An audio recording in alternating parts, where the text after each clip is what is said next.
Fans, this is Kris Kloss, and this is Xtreme Memories right here on the Wrestling Chatter YouTube channel. New episodes of Xtreme Memories on the 15th and the 30th of every single month. If you haven't done so, like, comment, share, and subscribe to the Wrestling Chatter YouTube channel. The more great subscribers we get, the more great content we can bring to you. Speaking of great content, check this out. Carnage, that's right. The man who won the Dynamite D Memorial Battle Royal at Cold Day in Hell. But we also talk about the lead up when he got his start in the infancy stages in XPW. It all starts there. It all culminates right there. Cold Day in Hell, XPW 10, and also his career as a professional wrestler. And a lot of that has to do with the late great, not only Dynamite D, but the late great King of the Deathmatch, Supreme. This is Carnage. This is Xtreme Memories. Take it away. Well, here we are. Carnage, my friend. It's been a while. Hey, pal, welcome to Xtreme Memories right here on the Wrestling Chatter, buddy. Thank you. Thank you. Wow. Yeah, it's been a long while, dude. Well, let's kick this off because you were an integral part of the company, which you became later on so inspired and inspire others to kind of resemble one of the greats that we lost way too soon, Supreme. You got a lot of parallels to him, the King of the Deathmatch. We'll talk about that and the genesis of your career, which kind of came from the roots of the Supremes, the Asylum, the Dynamite Ds, all that. We'll get into that. But first off, Carnage, once again, welcome to Xtreme Memories. And how did you get in to pro wrestling? And if you want to go a little bit before that, where did you grow up and when did you know, how old were you when you knew, like, ooh, I love this pro wrestling thing, I got the bug? I want to say I was about 5 when I got the bug. My grandfather used to watch religiously the Lucha Libre. Yeah. Then my brother would watch the old AWA, NWA, WWF. So I think it was my brother who took me to the Los Angeles Sports Arena. Oh, wow. And I think it was trying to remember back. It was a Randy Savage versus the Honky Tonk Man in a steel cage. Oh my God. I just remember that moment of just, the excitement of watching Randy go off the top of the cage with that double axe handle, and I was hooked. I wanted to do it. I wanted to be part of it. I didn't know how. Yeah. Growing up, I grew up in Echo Park. Okay. Echo Park. There was no at the time there was no wrestling schools that I knew of. Anywhere I could get into. This was mid 80s to early 90s. So I got into martial arts, did some Muay Thai for a bit, and once I graduated. How old were you during this time that you got into the Muay Thai? I got into Muay Thai at 12. I did it from 12 to about 17. I graduated high school. From there, I got into ELAC. I wrestled briefly in high school and mostly in college. Okay. And it was during that I came across a flyer for, I believe it was the second XPW event, Big Dick Dudley versus Damian Steele in the cage. I got cage. Yeah. And that was in the Old Country Club. Yep. Okay. Yeah.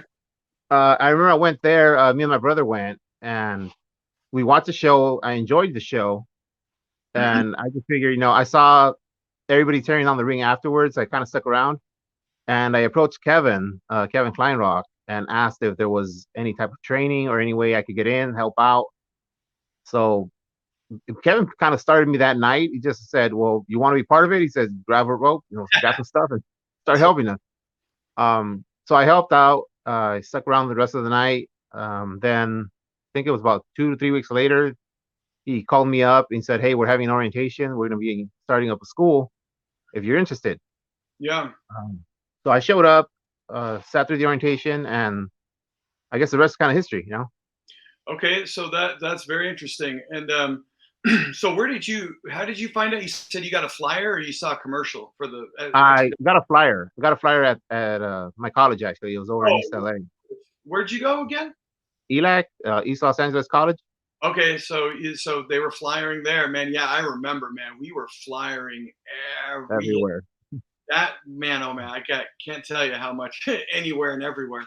Um, I remember vaguely because in the early days of XPW, we were all helping out with the ring crew, and I Yeah. was for sure. And so I kind of remember, I didn't really get to know you too well until I knew you were really part of the school at that point. But we'll Yeah. get into that. Okay, so breaking into wrestling that way, how did you find at the Reseda Country Club? How did you even spot and find Kevin Kleinrock? I mean, the guy was as skinny as a pin. No, I'm just kidding. But I just saw the skinny guy calling shots, and I said, okay, that's the guy I got to talk to. right. Is that a guy? No, it's just a lamp pole. But, there's Kevin. But Right. just kidding, Kevin. Just kidding. But okay, so breaking into wrestling now. Did you know going to the event? Because you said you grew up going to shows at the LA Sports Arena. Okay, and great memories for myself as well. Right, the best. And so, were you attending outside of WWF stuff? Did you go to like non-WWF shows, smaller shows, or was XPW the first one? The smaller shows, that was the first one. Before that, I went to the Worlds Collide over at the Sports Arena. When Worlds Collide, right? Okay, Well, yeah. I wasn't at that one. I was at the Antonio Inoki, Dan Severn one at the Sports. Okay. But I didn't Yeah. go. So yeah, outside of WWF, I think that was the only other event I went to, and then XPW would have been my first indie show. Got it. Wow. Okay. So, you weren't. Were you at the Antonio Inoki one at the Sports Arena? Or just No. Okay. No. Yeah. By the way, there's footage, fans, at the Antonio Inoki. I snuck into the guard railing. This is before I was in wrestling, and all the wrestlers came to the ring to honor Inoki, and I just kind of morphed right in. And there were other people, non-wrestlers too, the people part of the show. So when you see the footage, you see Chris Jericho, Chris Benoit, Jim the Anvil Neidhart, you see me and Antonio Inoki and all this. So if I find footage, I'll put it up. I've never talked about that before. But this was before I was in the business. But nonetheless, I digress. Not about me, it's about you. Attending XPW shows. So when you got the flyer, you decided to go, you said with your brother? Yeah. Okay, so when you guys went, were you just basically going to, just to see a wrestling show, or did you have any idea you were going to leave there with knowledge of training to be a pro wrestler? We just went to watch the show. I knew Big Dick Dudley from the ECW, so I was like, hey, it's someone I know. Let me go check this out. It might be fun. So we had nothing else to do. We showed up, watched wrestling like we always did, and walked away with a whole different perspective. I mean, and that's a little bit of a truck, East LA to Reseda, man. So there's some dedication right there. So you get in there, you're talking to Kevin, boom, he puts you to work right away. We're talking the infancy stages, the second ever show, XPW, which was August or September of 1999. Yeah, September, okay. Yeah. Oh, that's right, because the first was July, but it was the 31st. So yeah, it would have been September. Okay, so you're already there. You're doing your thing. And was it even a debate to you? Like when you found out there was a wrestling school, were you just, that's it, I'm on board? Yeah, it was pretty much automatic. It was like, hey, we're going to have a school. It's like, what do I have to do? Yep. Okay, cool. And I remember that drive that you had. It was clear. You didn't even have to know who you were. You could just, he's focused. And that's how you were. Very, so attending XPW show, you did that, got in with Kevin, and now you're going to join up with the Asylum. The Asylum was the official pro wrestling training school for XPW. And of course, the Asylum, how was it joining up, and how old were you at this point in time when you joined up? Shit. I want to say, I think I was 19 at the time. 19 going on 20. Right. Okay. So I got about 4 years on you, whatever. But man, that's a young kid joining up at this time. So 19, still a teenager, and now you're going into this world of not just pro wrestling, You're going into where the Yeah. pro wrestling That train, other whole, yeah, that other world. which is where the training school was. That was Yeah. in the warehouse. Talk a little bit about whether it's about Extreme Associates, just in general, memories of the school, like because Dynamite D was a trainer, the real deal. Dynamite D, the real deal. Damien Steele was another trainer, and very different styles. And Yeah. you had yourself and quite a few other students that were in there, and the boys would come in. As you know, the boys would come in and work out here and there too when you were lucky and got to kind of, let's say, work with any of them. Like if Joey Chaos or Jimmy happened to be walking by, this or that and the other. Yeah. Who was your primary trainer? Did you have one, or both Steele and D, or did you have a primary trainer? Initially, it was Damien Steele. I Okay. think he was a head trainer in the beginning. So for I think it was 3, maybe 4 months, we had Damien Steele. And once Damien Steele went over to, I believe it was UPW, Yeah. Dynamite D stepped in and he became our head trainer. Once Dynamite D stepped in, he kind of opened up the doors, and he'd have Jimmy come in, he'd have Carlito come in, and every now and then he'd have Supreme come in. Yeah.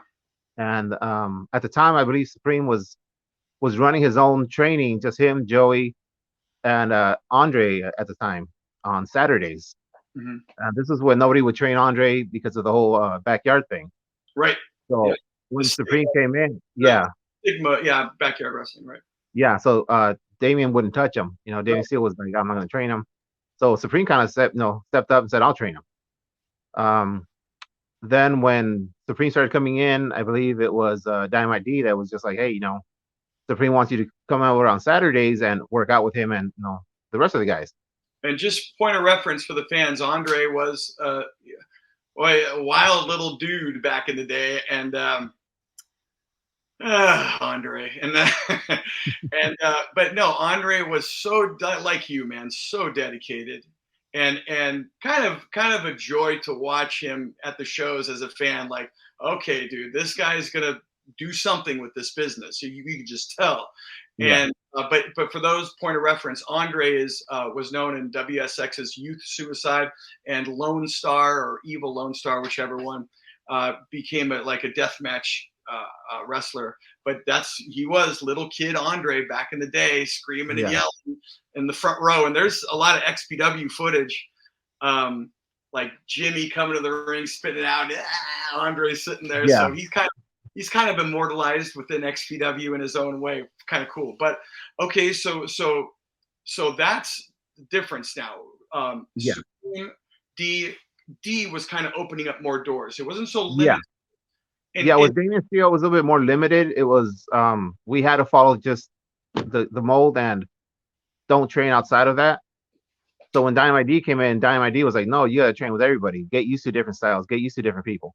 And Dynamite D, look, he was old school. Yeah. Dynamite D was old school. So it's not like if someone were to listen to us right now, okay, Dynamite D, oh, Damien Steele didn't let you do this. Oh, but Dynamite D did. Oh, then Steele was old school then and D wasn't. No. Yeah, it was the other way around. Yeah. Yeah, and you would think it's the other way around. But no, Dynamite D, man, he was old school dude. Fundamentals, man. Like almost a joy to just listen to him talk to you guys, and almost just like getting an education yourself. Like even though we're already in here, we're doing all this. You can always learn more, right? So yeah. But yeah, it was just like, man, I'm learning a lot just listening to this guy talk. For psychology, for everything that can translate for an announcer, referee, anything, But, yeah, it was very, very well rounded. He knew the business in and out, and I mean, I'd say not just myself, but everybody there learned a lot. Just those moments we spent. Like you said, listening to him talk. We'd be backstage sometimes setting up ring crew.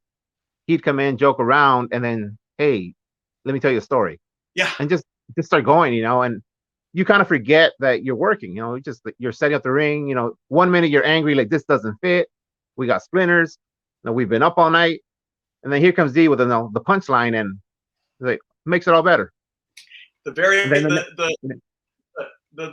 jokes so bad that they're good, dry humor. Yeah. Dynamite D. Yeah, man. So okay, I mean, basically, did you have a preference between? I mean, I think I know, but Steel or D? It was D. And now, could you argue that whether you had? I mean, everyone's different, but if you had a preference, but was it also a case of just apples and oranges? They were just different in some ways. You couldn't compare them. I'd say they were different, more D was a little bit more open-minded. Okay. D was willing to let us explore, find ourselves, and then kind of bring it back. Mm, And then Damien was more like, here's what I taught you, do it the way I taught you, right. and don't try to make it your own. Wow. It's like there's like textbook, and this is how it's gonna be. Do D you was kind of like, hey, take an arm drag and see what you can do with it. do you Make it think yours. do you think there's a place for that Steele was talking about? Like, do you think that there's a benefit from teaching that way? Like, as far as like really grounding the fundamentals from like I'd say in the beginning, it kind of instilled a lot of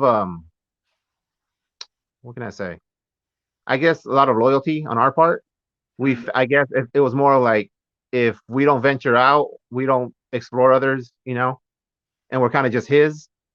So it's yeah, like if we went elsewhere, we're gonna be like, hey, I kind of like training over here better versus with you. So in the beginning, like I said, those first 3 months, that's all we knew. So we didn't miss anything. right. And it's kind of like the stories that you hear about. You never went to Slammers wrestling gym, or did you? No. Okay, so Slammers, of course, we talked about this on Extreme Memories quite a bit.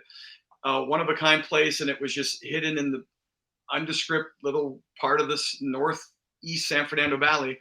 And Yeah.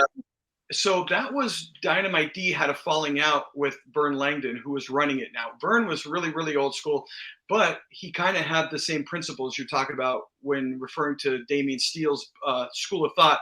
Like, hey, you don't need WWF. You don't even want to watch WWF. You want to do this training. You don't want nothing to distract you, da da da. Yeah. And the more you talk about Dynamite D doing basically the opposite of that, I feel like it's like that kid that went to that nuns Catholic school that got beat to death, and now he's like, okay, because he got that, we don't have to go that far, because I had to go Yeah. through shit. And I feel like that's a lot of what happened with Dynamite D and Slammers. And I don't know, did he ever share anything about that with you? He just started. Most of his stories from Slammers was the old school mentality of like, hey, you don't have wrestling gear, you're not getting in the ring. You Right. don't have wrestling boots, you wrestle barefoot. And with him, it was kind of like, hey, don't worry, we'll get you boots. Come on. Like you said, it was just a completely different take on it. So different. Yeah, so different. And I can think back, like remembering when Supreme used to train, because like I said, it was Damien Steele, Dynamite D, and then Supreme kind of just took me under, and it went from there. Mm. And I've had students under me, and they're looking at me like I'm being a little harsh on them. And in my mind, I'm like, dude, I'm like nowhere near as harsh as Supreme with me. But then Supreme would come in every now and then and kind of like make me put my foot in my mouth, because then he's like grandpa, completely nice with them, like don't worry about it. And I'm looking at him like, what are you doing? And he looks at me, he goes, dude, you're kind of a dick with them. But it was just, it's what he did. And then he would explain later. He's like, no, you and Andre, you guys were my first. Yeah. So I kind of had to, go harder on you guys. But Okay. I mean, it's almost like that means he likes you more, the harder he is. yeah. All right. So you're in the asylum. You went through the Damian Steele, and then and then Dynamite D was the trainer, and then pretty much was it exclusive? Like your trainer was only Supreme at that point, or were you training? No, I was training with both. Both? Yeah, I believe it was Mondays and Wednesdays was the asylum days. Okay, right. I remember we would the meetings, the team meetings or the crew, everybody meeting was Tuesday nights. Tuesday nights, yeah, and then Tuesday nights was when the boys would work out. So Right. I think after I got to, I guess, to a certain point in my training, D was the one who was like why don't you come down on Tuesdays and train with the guys? Mm. Which, in the beginning was more like I'm kind of the bump dummy. But I learned a lot. I learned a lot of just taking different moves from everybody, just them calling different spots and just having to adapt to different styles all in one shot. Wow. So my training went from Mondays and Wednesdays to Monday, Tuesday, Wednesday. Okay. Then when Supreme came in, it was Monday, Tuesday, Wednesday, Saturday. Oh, gotcha. Okay. Wow. So then you really stepped it up a little bit there Yeah. too, and you're getting something totally different. Because I remember that. That's when I would see you was Wednesdays, because Wednesday were the nights that Rivera and I would come in and shoot for TV. Yeah. You guys usually were just kind of wrapping up by the time we would start. So that's when, again, those nights where you just kind of listen and Dynamite D's just sitting there talking. And, you know, Jimmy shared with me, I think it was Jimmy shared with me something pretty awesome, Carnage, which was Dynamite D's teaching methods. And I found this fascinating and just amazing, which was when he taught his students, he would do a step by step by step. Like, if I'm going to do a collar and elbow and then get you into an arm wringer, you now have to tell me what the next steps are. And whoever can tell me, like, if you get it the next 2 steps, but he gets the next 4 steps, whoever gets the most steps after what I'm doing is correct. Do you remember this? He would, like I said, he had a different way of teaching. Yeah. And he kind of simplified it. If you're on the outside looking in and you know nothing about wrestling, it's like, rocket science. You're like, what's this guy talking about? Right. But if you know wrestling and just, taking the bumps, doing all the stuff with him, like you said, just listening to him break it down as he's doing it, going through the motions, just made it so easy, Yeah. And so just genius, that move right there, that teaching style. Genius, dude. And talk about making the students pay.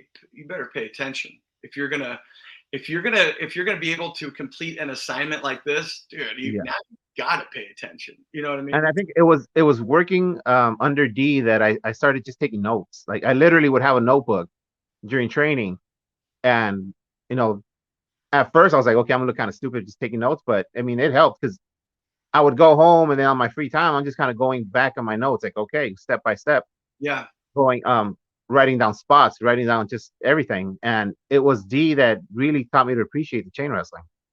Wow. And is that something that D recommended, the note taking, or you just did that on your own? I just kind of started doing that on my own, and then I think it was Joey Chaos that kind of pointed it out afterwards. He was like, dude, you look at you with your notebook. And he's like, what do you got there? And then once he looked at it, he goes like, this fucker. And but then he was like, that's good, dude. Like, what do you got? So then it just became like, what do you have this week? What do you have that week? Oh. So. Did other students follow suit and kind of copy what you're doing? No? Not that I can remember, no. Okay. Yeah, I would think that, man, that's of course why. Yeah, why the hell wouldn't you take notes? Now, did you what did it mean to you, Carnage, when we were when you were a part of the Asylum, you were a part of the school, again, early days, 99, it was still the 90s, man, like crazy. How long ago this was. But I know. but man, what a different time, not only in wrestling, but just in the world. Just so different, man, everything. But I'm not saying good or bad, just it was different, man. And the world we were in. Now, did you come from like a religious family or anything like that, strict? Like, what I mean is, it was a shock to everybody that the world we were kind of around, which was the Extreme Associates Adult Entertainment. Was that something, like, as a young kid, was it a distraction to you? Did you just, whatever, I didn't care, and like maybe kind of hide that from your family or something like that? Or no, I mean, I wouldn't say I grew up religiously. We grew up Catholic. We went to church every now and then. My mom didn't really breathe it in us, to go to church every Sunday. So when we had the chance, we would go. Yeah. As far as the Extreme Associates, at first it was, for me being young, like you said, it was kind of a bonus, Of course. It's like, hey, I come into a porn set every time I come train, and I mean, I'd say 8 out of 10 times, hey, we just shot the scene, or hold on, we're shooting this. And it's not like, hey, don't watch. You're literally standing like 3 feet away while they're finishing. You're like, okay. So yeah, lots of stories on that end.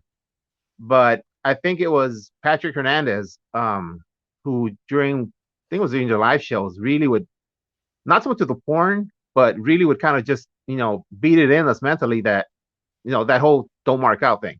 Oh, So yeah. Right. we're because Patrick was doing ring crew with us like all the time. He was there like front and center, showing up early, and we would start, setting up the ring.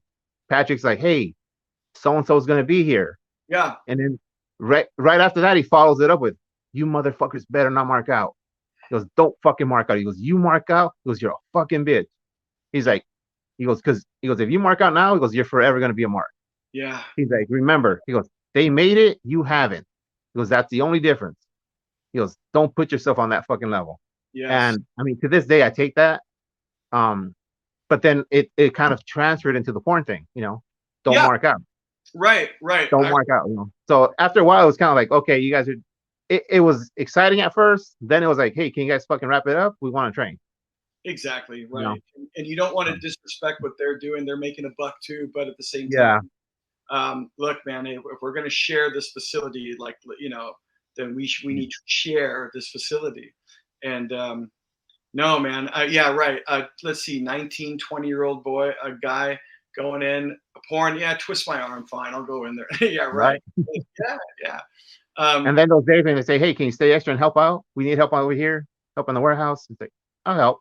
Yeah. And that's just aside from the exciting times in the just crazy times of being in that world. Again, it was just going back to like Patrick Hernandez and Dynamite D, pay your dues.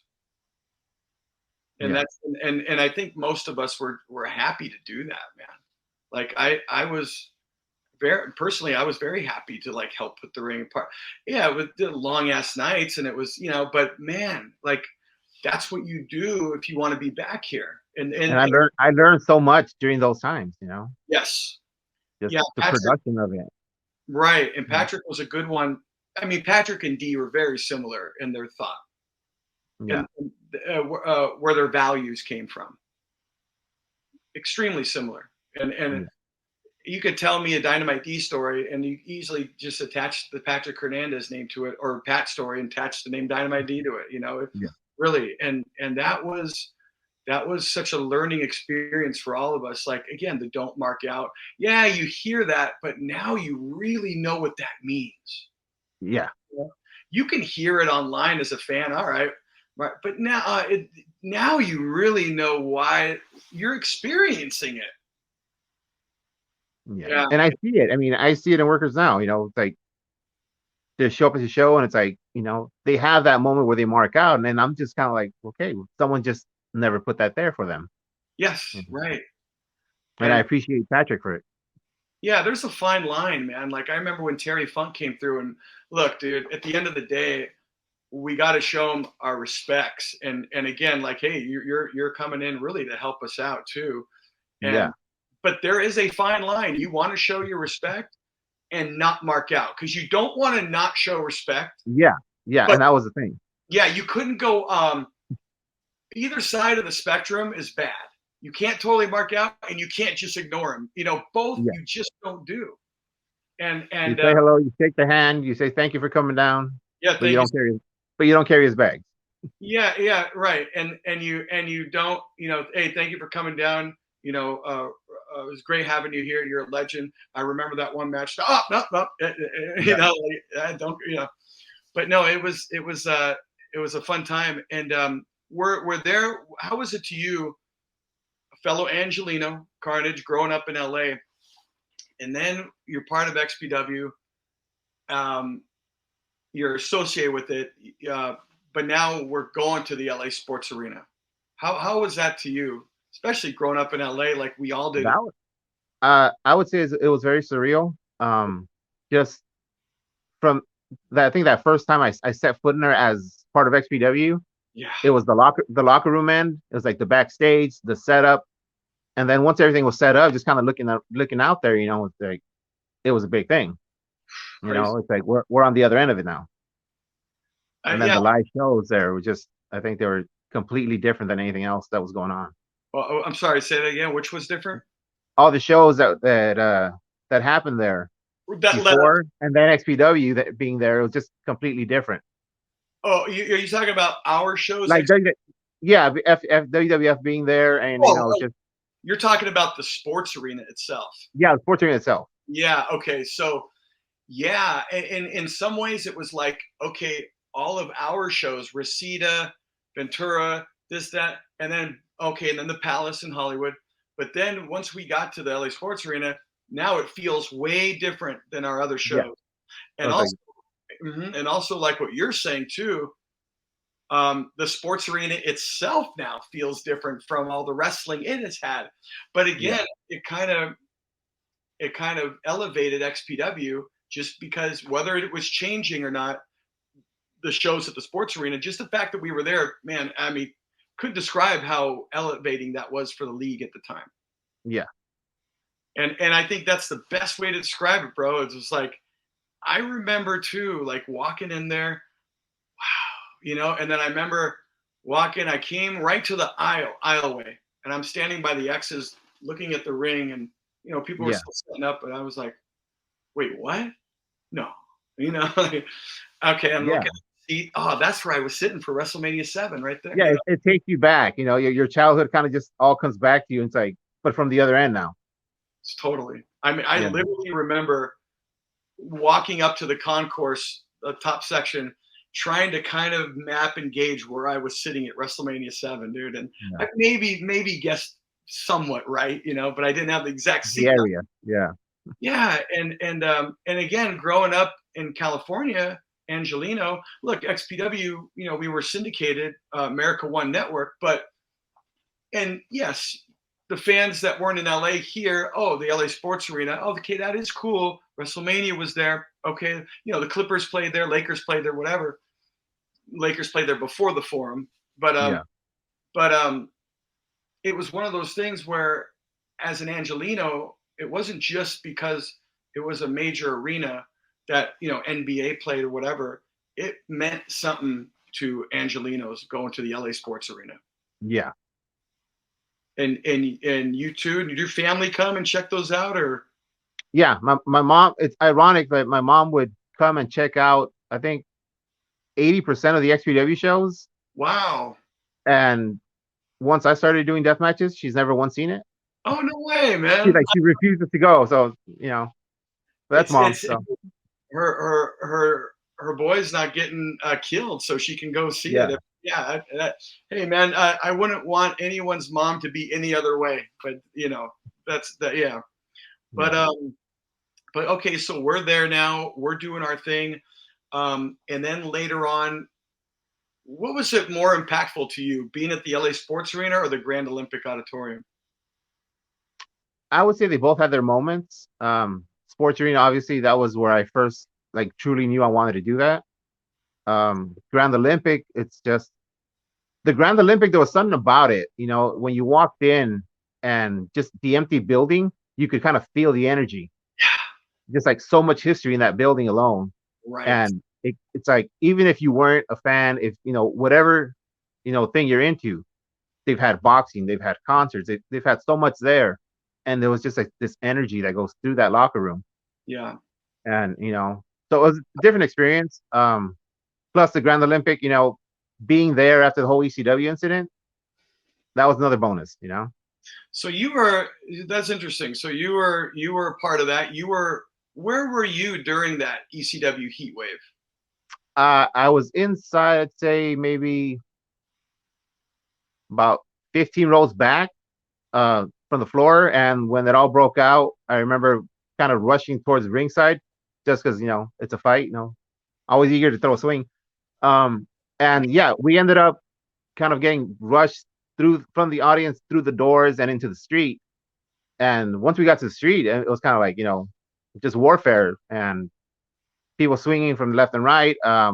We had fans swinging on us. We had just, I think, Atlas Security swinging on us. Mm-hmm. And it was chaotic, but at the same time, it was nothing new. as far as throwing a punch, but it was just as you're throwing a swing, you're kind of like, hey, no, this is Mikey Whipwreck. I've seen this. Like you have that moment where you're like kind of marking out, but at the same time, it's like, hey, fuck you, you know. Um, If there's ever a time to listen to Patrick Hernandez, that's right. Don't mark out. Boom. yeah, exactly. It was like, this is Mikey Whipwreck. This is Balls Mahoney. Yeah. You know. So. So you were kind of so you weren't sitting down obviously where the six of us were, and you weren't up top where Kevin was. You were different. No, that was I was more like towards the bottom floor. It was me, I believe. I think Leroy was there. We had a couple other students. Okay. Um, and then as it all broke out, everyone kind of like just flooded outside, and then we all got together for like a minute and then scattered. And just in case, point of reference, in case anybody is watching this needs to know, ECW Heatwave was in July of 2000, and ECW had yet to go to the West Coast. So once XPW was gaining steam, it was pretty widely known that that's why they came to the West Coast. And we were when they were at the Olympic, we were still at the sports arena. Yeah. So we were doing shows right down the street. And look, we were gaining momentum. And so ECW came basically trying to squash that momentum. Fine, all is fair. So that was the whole debacle where the XPW crew, we were sitting ringside, and the whole is what we're talking about now. And in case you were wondering, but so you were there, you got involved a little bit in the outside brawl. The outside brawl, yeah. Were you with the crew that where the ring girl got attacked? Was that the crew you were in? Do you remember that? No, I remember hearing about it. I think that was more towards the entrance of the Grand Olympic. That was with Yeah. Alicia, I believe. With who? I'm trying to remember who the girl was. It was Alicia or something. Oh yeah, well, I can't remember her name now, but yeah, yeah, it was horrible, man. They got beat her like that, but anyway, either way, it was again all's fair in love and war, right? And that was war. Yeah. Did you? What did so? Did you go to Heatwave? Was that tickets given to you by Kevin and Rob, or were those your Kevin? Yeah, that was Kevin. I didn't know that. I knew we had the six on the floor. Yeah, and you guys had the six, and then I remember there was a few others, and then Kevin kind of like just wanted people kind of scattered around. Okay, gotcha, man. Okay, that was smart. And then it's like a general, man. The strategizing, the war strategy, man. The battlefield. But and no joke, man. That's what it was. That's what it turned into, yeah. Yeah, and so what did that mean to you, man? When you were like, okay, you're trained to be a wrestler, dang, you're doing this with XPW, it's on television, porn office, we're doing shows at the sports arena, and now we're like rivals with ECW, and is like live on their pay-per-view. Like, what was going through your head during that time in your life, man? Honestly, it was a lot of pride. Yeah. Like I said, it was fighting in the streets was nothing new, but just being, like you said, being in the wrestling company now, and you have a rival company. It was kind of like taking it back to the old days, the territories. Yeah. Maybe not to that extent, but right. There was a lot of pride there. And after it was over, I think it was I went a little harder on my training. Like I really was like, I'm a part of this. So you would say like that definitely helped step your game up. I would say so, yeah. I mean, I think I could say the same, dude. Like now my heart's that much more into it now. Like we're a crew, and they got their crew, and we're gonna gang up. It was like a gang, and we were loyal to that gang. Very, very much so. And very much so, yeah. You're right, dude. So those moments almost organically helped us to be more loyal to our crew, And was that also true for getting into the LA Sports Arena? Now you're seeing this company get into the Olympic. Was that another thing that kind of like you looked at like this is going to help me step my game up as well? Yeah, okay. Definitely. And television, I'm sure too. Once we got more syndicates. Once more of that, and then you saw more bigger names coming in, and you saw it was big names being brought in, but at the same time, the core guys being pushed. Thank So you. it's not like they were just being stepped on. It's not like they brought in all these names to just exploit them.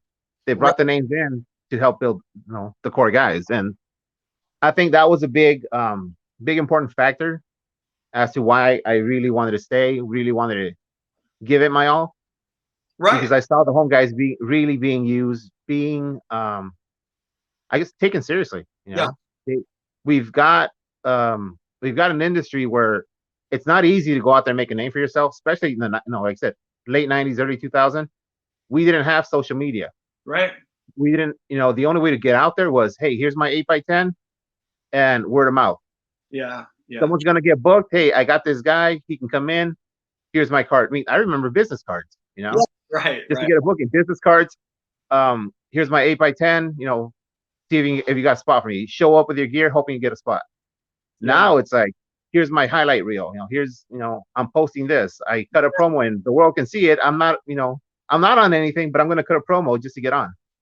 So it's changed. It's changed a lot, but I think at the time, it it was just it was different times, and seeing these guys being used properly, they became legends, and I Yeah. think rightfully so, you know. It's amazing that we were there right at the, like you said, times have changed so much, but really we were there right at the end of all that. Like we still Yeah, kind of had that old school, the kayfabe, the old school of, like you said, 8x10s and all that. Like we, little did we know it was right around the corner. The cell phones, the social media, like was just right around the corner. And but we didn't know that at the time. So we no, completely were experiencing the end of that old school way that wrestling was, how wrestling operated. yeah, And so we, like we said, like Patrick and all that, don't mark out. And then also the importance of kayfabe. And you motherfuckers better not be saying otherwise. You're out. yeah, You're marking out at that point. yeah, Um, I feel like I'm very fortunate to have been in the business just before that went away. So I can remember the wrestling exactly, I grew up on, like, oh, I was kind of experienced that same wrestling that we grew up on before it kind of just became slowly watered down in a way. Do you agree with that in a way? 100%, yeah. And did Just you just kayfabe itself, it's just such a lost art now. and do you okay, and then is that something that you're just thankful that you experienced? Yes, yeah, Okay. You miss it? I do.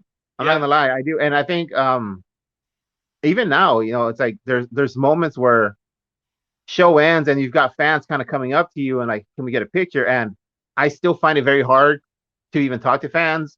And it's not that I'm trying to like, hey, I'm above you. It's just it was put in me so much that it was one of the things I appreciated. It's like if I came out and I'm the heel, I'm not gonna take pictures with you. I'm not gonna smile at you. Right. If I'm a character in the show, I gotta stay in character. And if I'm leaving, I can't just start, hey, let's have a beer. So I mean, I've had to really pull away from that old stuff, just mindset to be able to like, hey, come check out the show, come support us. And well, with that said, Carnage, I want to take this moment to thank you then for doing this, because this in itself for me was very difficult to accept. Like even when everybody started doing these shoot interviews, I Yeah. just I was not on board. I Look, everybody else who wants to get on board, fine, but I personally like did not get on board right away. And I honestly, the only reason I agreed is because it was you guys and it's XPW. thank Because you. I really, I rarely even like answer these. You know what, man? No, that's thank you so much, man, because I want to just and I want the fans to hear you say that because hey, this guy right here is a true class act and doing this for us, we can't thank you enough. Even more so now that you just said that, Carnage. Really appreciate that, and yeah, man, it means a lot, dude. And we'll get into all that with Mhm. where. So now that we okay, so kind of explain where we're at now. And but you're right, dude. Like especially the early days, like Yeah. no, when the show was over, dude, the fans here, dude, stay in character. Like it was all that, dude. Yeah. Especially You couldn't come out. It's you like, I could, gotta use the restroom, dude. Fucking go pee in a bottle. yeah, Fans are and still here.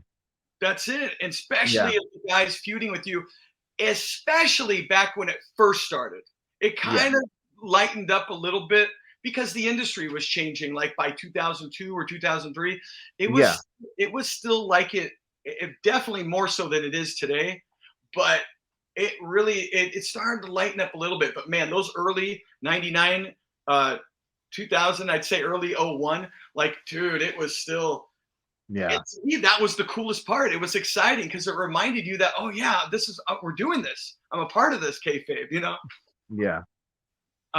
But so as we're going, Carnage, was there talks now? You're in the asylum. You're learning. You're learning quite a bit at this point. I remember all you guys were like, man, Yeah. you know, grinding it out and fine tuning, you know, your craft. Was there talks of having storylines in XPW before it was defunct for yourself? I remember D having different ideas and kind of just shooting them out there and then saying, "Hey, we're working on this idea." He's like, I don't know. He's like, it's nothing set in stone. He goes, but he goes, just to let you know, he goes, there's eyes on you now. Um, Other times it was, hey, we got this idea for a spot, but at the same time, you're too good of playing security out there. So like scenarios where the Jake Lawless and Christy Miss Rape scene. It's Yeah. like they're like, we can't have the small guys go out there and tackle him down. Or we need the big Oh, guys. Um, and then as XPW grew, the crowds, I mean, they got rowdier and so many moments where we had to get physical with yeah. some of the fans, and they're Right. like, we kind of need you out there, and like I said, I never expected, hey, we're gonna just shoot you right in. So I was like, dude, it's cool as long as I can train. I was good. Right. And like you said, man, just learn so much, probably more than we realized at that moment in time. Like life itself, when you're young, you learn so much more than you really think you're learning, you know? Yeah. And being around all those minds. Um, Talk a little bit about your career after XPW before we after XPW 1.0, you know, after 2003, and before we get into 2.0, Cold Day in Hell and XPWX, all that. But talk a little bit about what started happening for you, or what did happen for you after 2003, after XPW closed its doors. uh in the beginning it was a little rough. Think nobody locally would book, only because of the rap that XPW had. So a lot of the guys locally wouldn't touch us, myself and some of the other students. Right. And so I ended up going up north because I think it was Uncle Jess, Oh yeah. Sybil. He had taken me out to Bakersfield. Jess, by the way. Shout out to Jess, and if you know how to get a hold of him, let me know, man. I gotta Oh, if talk. I knew how, I would. So much that I owe to Jess. He took me out to Bakersfield Okay. with a lot of the old Slammers guys, and they were running a promotion out there. There was Elite Pro Wrestling. Okay. It Yeah. was Bear Calhoun, thing, Amigo Diablo, a lot of those guys. Yep. And he was like, "Hey," he goes, "This is one of the guys from XPW." He's the student, so he's like, "Give him a shot." And they threw me out there, gave me a match, and after that, it was the promoter was kind of like, "Hey, do you want to come back next week?" And that was something new to me because at this point I've seen indie promotions work, and they run like every month. Yeah. They were out there like every week, just let's do Bakersfield, let's do Porterville. So it was wrestling. I mean, it was a far drive, but I worked my schedule around it, and I was out there at least every other week. Wow. And I did that for the better part of a year. I made other contacts with guys up north. I ended up wrestling most of my early career in Sacramento, Modesto, and then Porterville and Bakersfield. Wow. That's Then dedication, man. Yeah, and then it was until Mongol Santino kind of pulled me back this way, and for a while there, I was kind of married to him. Just we were doing small shows here and there, a lot of lucha shows, and pretty much just pairing up. Yeah. And for those that don't know, back in the old days, married to someone, it was kind of like you worked with them, you did your shows, you did matches, the same match, you just kind of traveled together. That's it. As your partner at that time, as your partner, and you guys gotta want to make money. You better be good partners in that sense. But Yeah. So okay, so oh yeah, and by the way, Uncle Jess, if you're out there, drop a comment, or if anyone even knows how to get in touch with Uncle Jess, drop a comment. So yeah, please. One of the best dudes you could ever meet in the business. Well, I mean, nothing shy of being Santa Claus. Like he's just he's that nice of a guy, So yeah, man. But yeah, he was just great. And of course, for those who don't know, in XPW he was Sybil. In the very beginning, Sybil with the not Sable but Sybil. So interesting character. Now we were going to see Sybil return to XPW, and we kind of fast forward a little bit. We fast forward to 2003. They shut their doors. Well, 5 years later, here comes XPW back. All of a sudden, XPW's back. Now, keep in mind, this is XPW 2.0. That the new XPW now, of course, Rob Black is in charge with it again. Doesn't reference this. This did not exist, But this was XPW 2.0, we'll call it. And Cold Day in Hell in 2008, and then a year later, in 2009, was the 10-year reunion, XPW X 10-year, because 99 first show, 2009, 10-year reunion. So, okay, being in the first match, Carnage, of XPW's Cold Day in Hell. Now, there's a lot of hype going into this show. Rob Black was going through his stuff, so he didn't own XPW anymore. It was run by Big Vision Entertainment, same company that did Wrestling Society X. Yeah. So Kevin Kleinrock was there. Houston Curtis was there, but no Rob Black. However, a lot of familiar faces. Mike Hartsfield. Everybody was there. Everybody was there. And so we had a little bit of a big machine behind it at the time, too. Big Vision Entertainment had some backing. Had some legitimacy, right, behind it. So this first event, we'll talk about what happened with it, and then I'll go into your involvement, which was the show itself was basically a test run for a would-be pay-per-view at the time. Totally different the way things are set up now. 2008, it was just before all this changed with the apps and everything, right?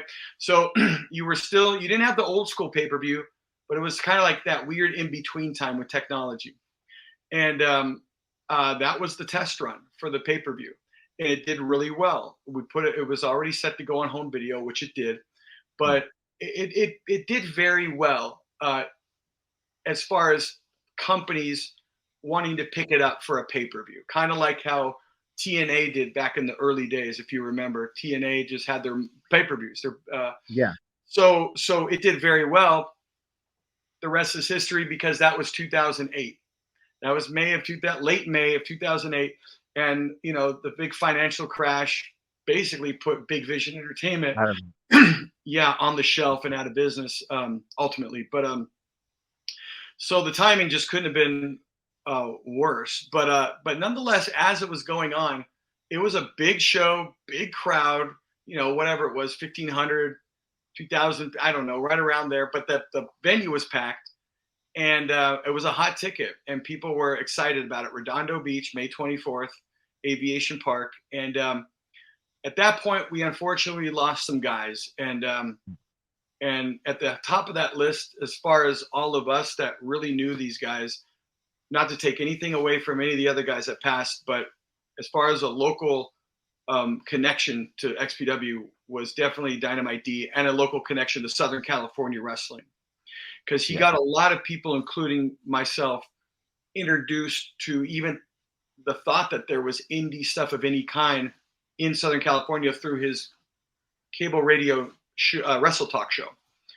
ahead of his time and opened the door for a lot of us. And Dynamite D was the guy who we were honoring with that battle royal. It was a memorial battle royal, the Dynamite D and fallen stars of XPW.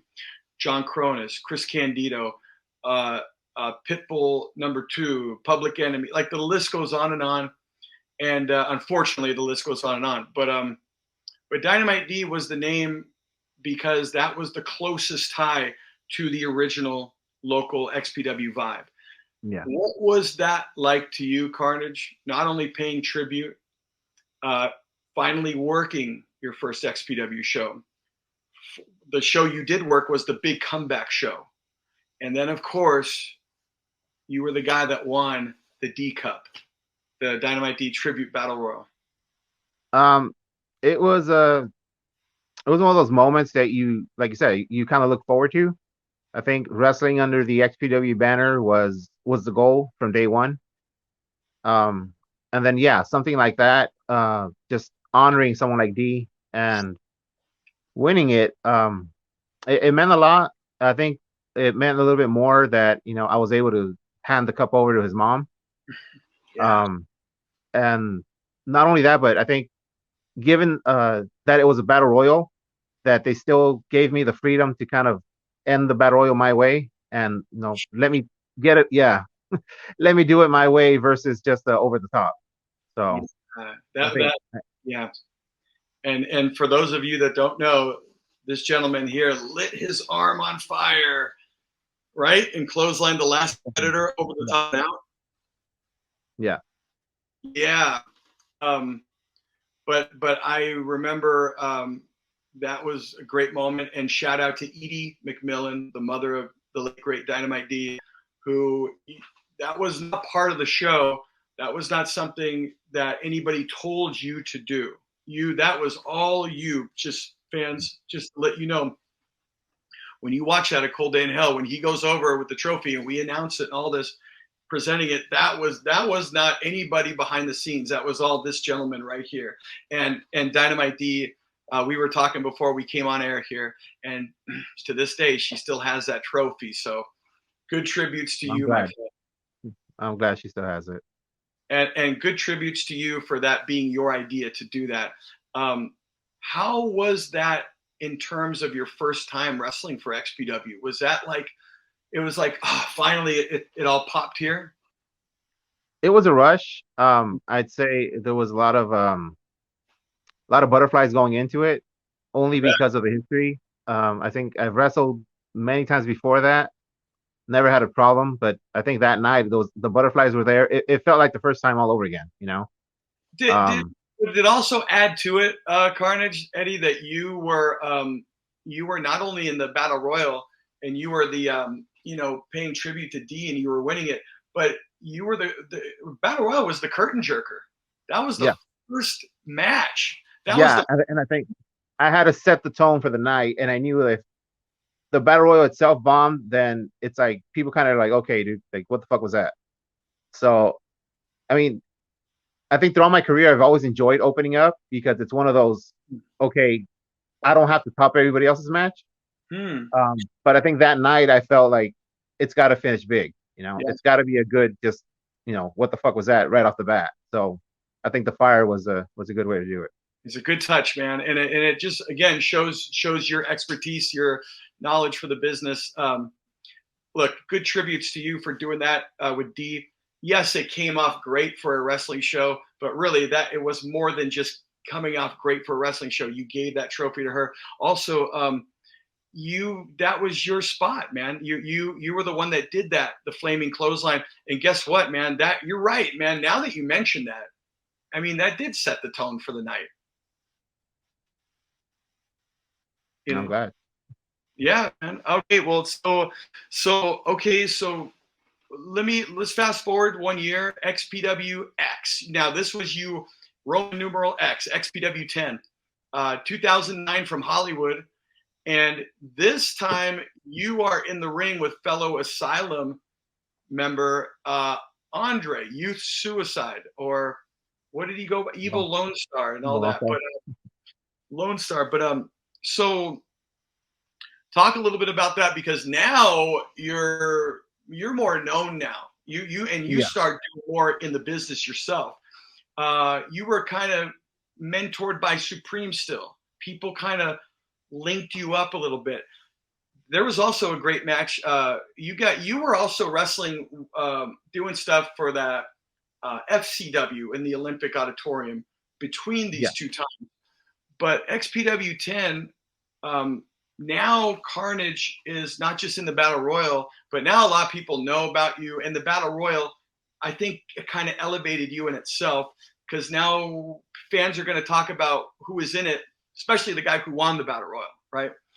And so now you're in a match. Talk about that match at XPW 10, you and you Suicide. Both now it's your real first one-on-one match in XPW. Well, working you Suicide. I think we'd already worked each other for about, I want to say maybe about 7 years prior to this. We've been working back and forth. We've had our battles all over, but I think that one was, again, it's under XPW, so it meant more to both of us. It was kind of like, okay, we got to make this one, really count. And again, it was one of those, we're not the guys that people came to see, but we definitely want to be the guys that when people leave say that was a fucking good match. Yeah. So just like any other time when we were out there, we're like, okay, what are we gonna do? Like, let's just make it violent. And we try to be as violent as possible with that match. And I remember, I think Vic was gonna come out with Andre, and I had remembered, yeah, Vic Grimes was ringside, and he was in Andre's corner. Yeah. And I remember Vic.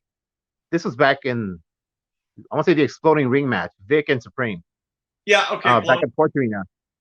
And I remember Vic, Pico Rivera. I remember Vic coming up to Supreme and saying, hey, I've got this idea. I want to put rubber cement on the pizza cutter and light it on fire. And then I'll go to your head. He's like, don't worry. He goes, you'll be all right. And this was after the fire incident. So Supreme's like, fuck you. Like, you're not coming nowhere near me with that. Right. He's like, I'm not doing it. Yeah. And then Vic was kind of bummed. He's like, nobody wants to take it. So I remember I asked Vic, I go, hey, did you ever do that on anybody? And he's like, no. I go, okay. Well, I go, let's get some rubber cement. I go, you're going to do it tonight. And he kind of looked and his eyes lit up like a kid, And I remember we did the match. We do the whole thing. I went over. I think we did the dead body drop off the stage through the tables. Yeah, that's right. And then we have Vic come in. Vic attacks me, and in the process of him attacking me, he takes the pizza cutter, lights it, and takes it to my forehead. And honestly, I don't know which was better for me, the win or just the fact that I was able to do that. Interesting. For another XPW legend, Vic, who at this point, he couldn't get in there, he couldn't work the match, but he was still part of the show. So. Amazing, man. Boy, yeah, it's those moments where the legends kind of give you a little something to take on now, So yeah, Vic Grimes, man, it was one of those moments, it sounds like, in wrestling where, one of the legends is kind of passing something on to you, and you're now going to take that, and it really kind of rubs off, helps you out, and just solidifies you, puts you on the map. You were very respectful to Supreme, and of course you came back the Dynamite D, old school, Patrick Hernandez, all that, the mentality. So, good tributes to the big man Supreme and to his family. Carnage, I want to first off, once again, thank you. Good seeing you again, my friend. Good catching up. Yeah, always good seeing you, dude. And this is what I want to leave you with, what I basically like to ask pretty much everybody I interview for Xtreme Memories. In the whole scope of it, in your opinion, what is the legacy of XPW? I think if you had asked me maybe 2 years ago, I would have said the legacy of XPW. I don't know. I mean, it's kind of hard to say. The legacy of XPW. There were so many great moments, so many guys that came out of that. I would have to say the legacy for me. It was one, bringing death matches just to the West Coast, you Mm. know, bringing that that whole scene over here. And then, I mean, obviously for me, always Supreme. Yeah. Supreme was, it's hard. It's still kind of hard to talk about. It's one of those things where, you know, I guess you can say, you know, he trained me, you know, he took me under, you know, he mentored me. But it was so much more. I think it was like XPW ended and he was still mentoring. He took me into his home. Just he was at my children's birthday parties. We hung out. We had hour-long discussions on just things outside of wrestling. Mm. You know, he was like that father figure, friend. So just, I mean, even now, you know, you hear King of the Deathmatch, and for me, anytime I hear King of the Deathmatch, it's always Supreme. Yeah. Right. It will forever be Supreme, and you know, XPW being back. So I mean, maybe the legacy has yet to be written. Mm. I know they got the King of the Deathmatch tournament coming up. You know, Mm. crowning a new king, but for me, it's always going to be Supreme. Yeah. You know? I think he kind of did. Like I said earlier, you know, they brought in a lot of big names, but it was the local guys that stood out. And out of everyone, I think, you know, everyone, you know, not taking anything away, everyone did so much with it and, you know, stood out on their own. Yeah. But you think XPW, it's like, it's Supreme, you know? Yeah. Yeah. No, I don't think you're the only one that thinks that, man. And he was in many ways the face of the company and the heart, soul, Yeah. blood, and sweat of the company, man. Very, very hard pressed to get anybody to counter or argue that. But man, dude, this has been a blast trip down memory lane with you, my friend, and also learning. I mean, you and we've known each other for quite a while, and we always got along. But at the same time, I learned a little bit more about tonight too. So thank you, man. It was pretty cool. Thank you for having me on. What? Sorry. I said thank you guys for having me on. Well, any last words or any shout outs or any plugs, any all the above there? I'd say shout out to Rob Black for, you know, after everything, it's just bringing it back, you know. I wish him nothing but the best. I wish I would have been able to be a part of it. I know I was approached many times, and just due to personal reasons, I won't be in it. Okay. But I do wish him nothing but the best, and I believe Rob he's got a good head on his shoulders, and if anyone can make it succeed, it'd be him. It's going to be very interesting, man. And any plugs, anything at all, or?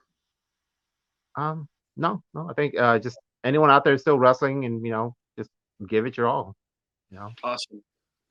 Well, Carnage, my friend, thank you once again for being a part of Xtreme Memories right here on the Wrestling Chatter YouTube channel. Of course, new episodes the 15th and the 30th of every month. Carnage, thank you. My name is Kris Kloss. We'll see you next time right here on the Wrestling Chatter YouTube channel for more Xtreme Memories. Thank you for watching Xtreme Memories, hosted by Kris Kloss. He's dropping new episodes every month on the 15th and 30th. You can be the first to tune in by subscribing to the Wrestling Chatter channel right here on YouTube. See you next time.